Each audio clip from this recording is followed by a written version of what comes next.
ETeam is a documentary that's about 4 intrepid human rights investigators.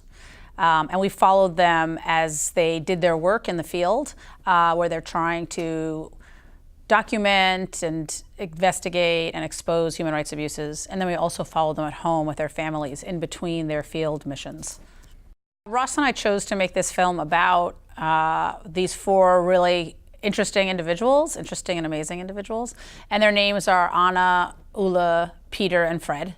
They're very different from each other, and that was one of the main reasons that Ross and I were both drawn to them as a team and to the idea of making a movie about them, because we thought their varied personalities would be really interesting to see in a film and would offer different opportunities for the audience to identify with the characters.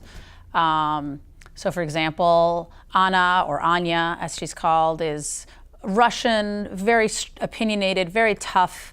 I mean, she's just an amazing person. She's married to Ulla, who's a much more kind of like patient, deliberate acting and speaking Norwegian. So they're a great husband-wife investigative team, which is kind of just a remarkable thing in and of itself. And then there's Fred, who's a kind of like brainiac, funny, nice New Yorker.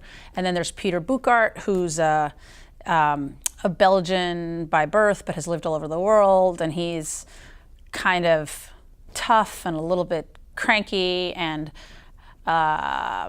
very interested in weapons, you know, very interested in sort of the combat side of investigation. So they really have like, you really get like a spectrum of like a whole different set of people who go into things. What's interesting about the team aspect for us is we thought, you know, there'll be a lot of different reasons why viewers might be interested in this film. It's not like if you don't connect with Peter, well, maybe you'll connect with Anya, or maybe you'll go like, wow, that Fred guy kind of reminds me of me, or something like that. So we thought that offered like multiple opportunities of entry for the viewer.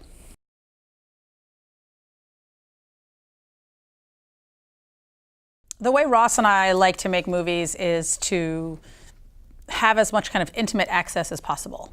So we didn't want to just make kind of a put these people on a pedestal kind of movie where you just see them at work being valiant and you just think, oh my goodness, look at those amazing professionals.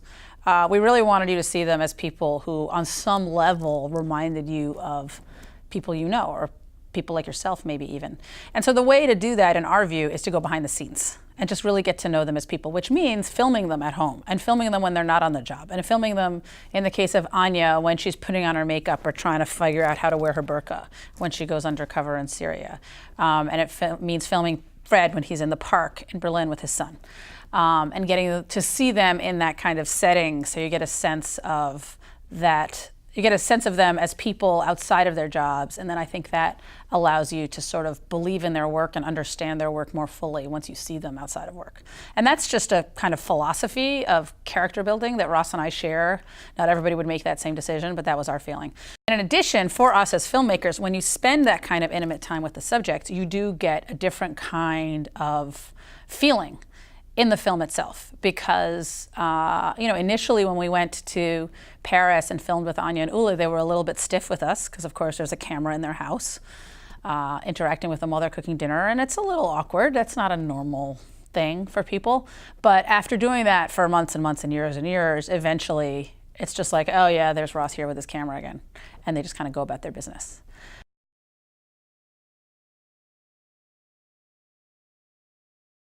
Over the course of making the film over many years, we had an unusual experience where everybody had a baby. Ross had a baby, a year later I had a baby. All 4 of our ETeam characters, Anya, Fred, Ulla, Peter, all had children in the making of this film. So there's just like a passel of toddlers running around all over the world who were all, you know, made over the course of making this movie. I do think there's a subtext in the film about children and parents and children and how they interact. There was one time we were talking to somebody who saw the film and they said, I really feel like you get the sense like children are everywhere. Like the ETeam themselves have children at home. And then when they go in the field, the people they're interacting with are talking about either children they lost, tragically, or there's a scene we have in the film where one of their translators is talking about how his wife is pregnant, and Anya and Ulla connect with him about that, and he's so excited about the baby coming. And that was an experience all of us had at some point in the making of this film. So that was just one of those interesting, like behind the camera, in front of the camera things for us.